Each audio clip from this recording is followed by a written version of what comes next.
भारत सरकार का उद्देश्य देश के किसानों की आय में बढ़ोतरी के साथ ही भारत के कृषि उत्पादन को नई ऊंचाइयों पर ले जाना है। इसके लिए सरकार द्वारा कई योजनाएं इन दिनों संचालित की जा रही हैं। इसी बीच राजधानी दिल्ली में एफपीओ कॉन्क्लेव 2025 का आयोजन हुआ, जिसमें कृषि क्षेत्र से जुड़ी चुनौतियों के साथ ही हाल ही में हासिल की गई उपलब्धियों पर भी चर्चा देखने को मिली। साथ ही इस कॉन्क्लेव में भारत के किसानों और किसान उत्पादक संगठनों के लिए एक नया टिकाऊ रोड मैप भविष्य के लिए तैयार किए जाने की बात सामने आई है। बता दें कि इस नेशनल कॉन्क्लेव में 2500 से अधिक प्रतिनिधियों की मौजूदगी देखने को मिली, जहां इसमें 1000 से ज्यादा एफपीओ प्रतिनिधि, नीति निर्माता, वित्तीय संस्थान, एग्रीटेक विशेषज्ञ और उद्योग जगत से जुड़े लोगों ने भाग लिया। कार्यक्रम का उद्देश्य किसानों के समूहों को सशक्त बनाना, उन्हें उद्यमी संस्थाओं में बदलने के साथ ही भारतीय कृषि को आत्मनिर्भर और नवाचार आधारित बनाना रहा। इन विषयों पर इस दौरान विशेष चर्चा और प्रतिक्रियाएं देखने को मिली। कार्यक्रम में केंद्रीय कृषि मंत्री शिवराज सिंह चौहान ने वीडियो कॉन्फ्रेंसिंग के जरिए भाग लिया। एफपीओ कॉन्क्लेव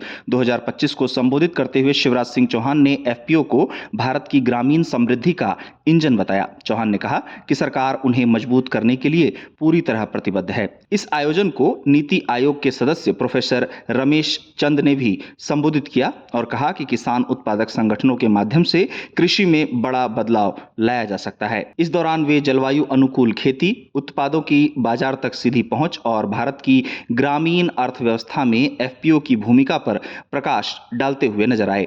बता दें कि इस सम्मेलन के दौरान किसानों को राष्ट्रीय पेंशन प्रणाली यानी एनपीएस से जोड़ने पर भी चर्चा हुई। इसके साथ ही इस कॉन्क्लेव में टेरी के एग्री वोल्टेक्स मॉडल को पेश किया गया, जो खेती और सौर ऊर्जा उत्पादन को एक साथ जोड़ता है और इसे तीसरी फसल कहा गया। गौरतलब है कि भारत में इस बार मानसून की अच्छी बारिश दर्ज की गई है, जिससे खरीफ खाद्यान्न उत्पादन के लक्ष्य से ज्यादा उत्पादन की उम्मीद है। अनुमान लगाया जा रहा है कि उत्पादन तय लक्ष्य से ज्यादा हो सकता है और सरकार की कोशिश है कि किसानों को किसी भी सूरत में उनकी फसल का उचित मूल्य मिले।